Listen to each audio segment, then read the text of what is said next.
Of course, this time was bound to happen. One day or another, I was going to get around to talking about our gun control laws that we have here in California.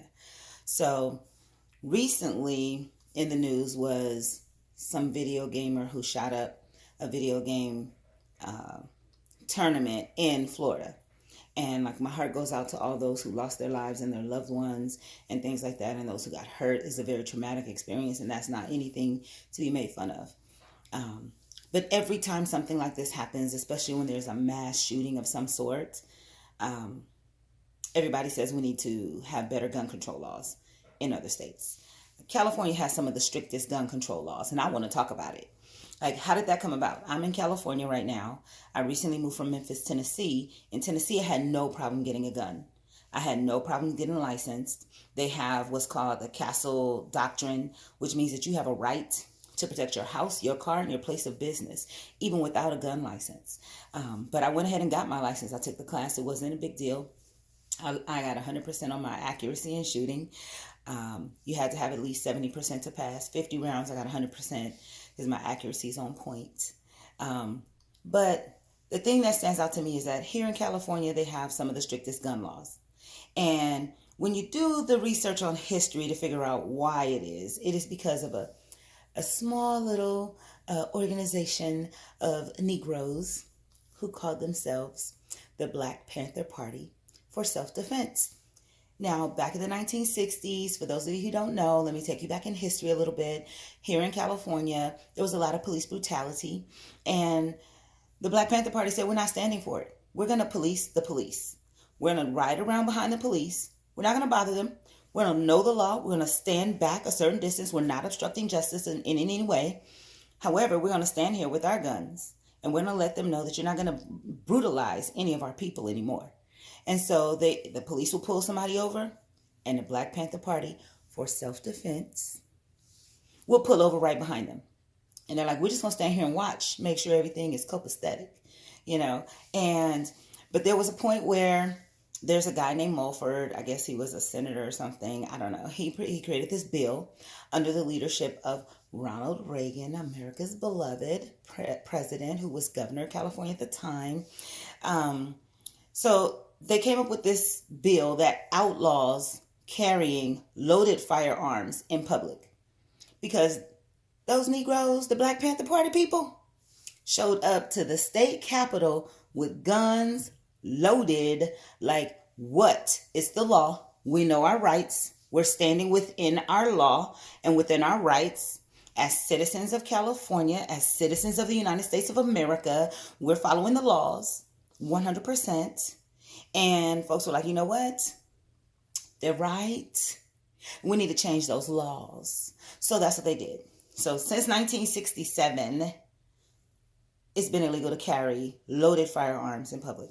And then there's been a series of additional laws banning guns. Even up until 2018, there's some new laws. They got new laws that says you can't bring ammunition from other states to California. I'm like, what? Who knew? Anyways, there are some places where, of course, guns are legal. And, you know, Tennessee is a stand your ground state. Everybody's had a problem with the stand your ground laws ever since Trayvon Martin got killed. And I feel like it was abused in that situation. But I'll tell you what my instructor told me in Tennessee. He said, you don't have to take a butt whooping. And so, like, I believe in that. I believe in not taking a butt whooping. At the same time, when Zimmerman chased down that butt whooping, when Zimmerman was told, back up, leave it alone, cease and desist, when he was told to back that thing up and he chose to engage and then got his butt whooped, you don't get to say, I'm standing my ground. Like, no, you were standing your ground if he had bothered you when you weren't bothering him. But you following this brother. Anyway, I didn't come in to talk about Trayvon Martin. That was an injustice. However, I believe generally in the stand your ground rules. I think it is inappropriately applied. Probably to most blacks, it's inappropriately applied. In that situation, it was definitely inappropriately applied, in my opinion. However, I don't think the answer is getting rid of stand your ground laws. I don't think the answer is banning guns. I think the answer might be that we do all get guns. Now, I know. This is the Republican argument. I'm not a Republican. I do have some conservative ways, especially when it comes to guns. But like in Kennesaw, Georgia, which is in the Atlanta metropolitan area, it's a small city, but they have an ordinance, a local ordinance that says that every household must have a firearm. Must. Unless you have some mental health issues and things like that. And they have some exceptions. If you're a conscientious observer, all of those things, you can get a pass. But generally, everybody needs to have a gun. Every household needs to have a gun and ammunition. Well, guess what? I look back their stats. It looks like they've had one murder from 2012 to 2016. Those are the dates that I could find the data for. One murder in the city. And that was in 2014. And because, like, if I want to break into somebody's house, it's probably not going to be in a place where I know that everybody has a gun. Where I know that the mayor has said everybody has to have a gun. Like, I'd be stupid to break into that house in that city. Some people are stupid enough to do it still. Because they have some thefts and some burglaries and all types of stuff. But it's less likely that I'm going to do it there than I'll do it in a place like California where I know almost nobody has a gun because we make it so hard for you to get a gun. And if you have a license in another state, we're not accepting that either. And so there are all of these problems and challenges and hoops to jump through in order to get a gun and be able to carry it legally. So if I wanted to carjack somebody, most likely they're not traveling with a gun because what does the law in California say? If you're going to travel with your gun, it needs to be unloaded and in the trunk or in another locked container. And I'm like, what good does that do? In Tennessee, they're like, listen, you need to carry your gun for self-defense. That bad boy needs to be loaded, okay? You need to have one in the chamber, have the clamp off safety. Let's not even play. You need to be ready to shoot, okay? And so there's just a very real difference in those two mindsets. Like, if it's an emergency, if someone is trying to kill me, I need to be like, hold on a minute. Let me go get my gun out of the trunk. Let me unlock the case. Let me load my clip. Let me put the clip in, cock back, one in the chamber so I can shoot you. Now, hold on right there. Don't shoot me first. Wait till I load up. Because you know what? The reality is the bad guys are not following this law. It's the nice little law-abiding citizens like me who are going to follow the laws and rules of the land who end up caught up in this situation. Now, somebody who's trying to rob me, they're not saying, let me make sure I follow the laws. Let me have my gun unloaded and in the trunk. No. They are locked, cocked, and ready. Okay? I'm the one that's slipping. And so you put me in harm's way with these laws. The law-abiding citizens like myself who just want to carry in order to protect myself. I'm in danger. Not those bad guys who are going to break in my house. Not those bad guys who want to, steal my stuff, who want to rob me, who want to hurt me.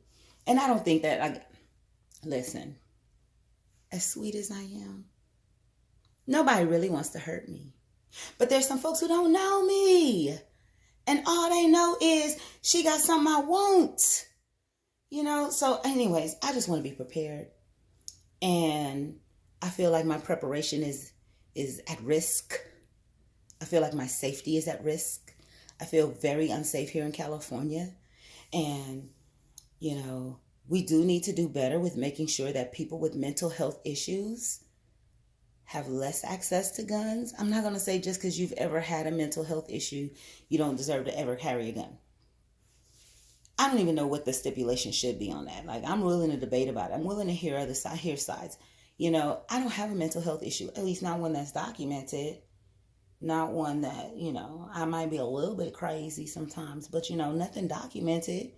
So, anyways, and in Tennessee, even though it's a stand your ground state, they still say that if you get arrested for domestic violence, you have to give up your gun. If you get a medical marijuana card, you have to give up your gun. If you're going to be on drugs, you can't have guns. If you have, some issues with being able to play nicely at home, you don't get to carry a gun. You go to jail for domestic violence, you don't get to carry a gun. You could lose your rights. But like, give me my rights to begin with. Why are you starting me off with no rights? Why are you starting me off with no rights? Folks, I want to hear your opinions on it. Like, we can debate this thing out. I want to hear your thoughts. Feel free to like, feel free to comment, feel free to share this video. I want to hear your opinions on it. I want to hear your opinions.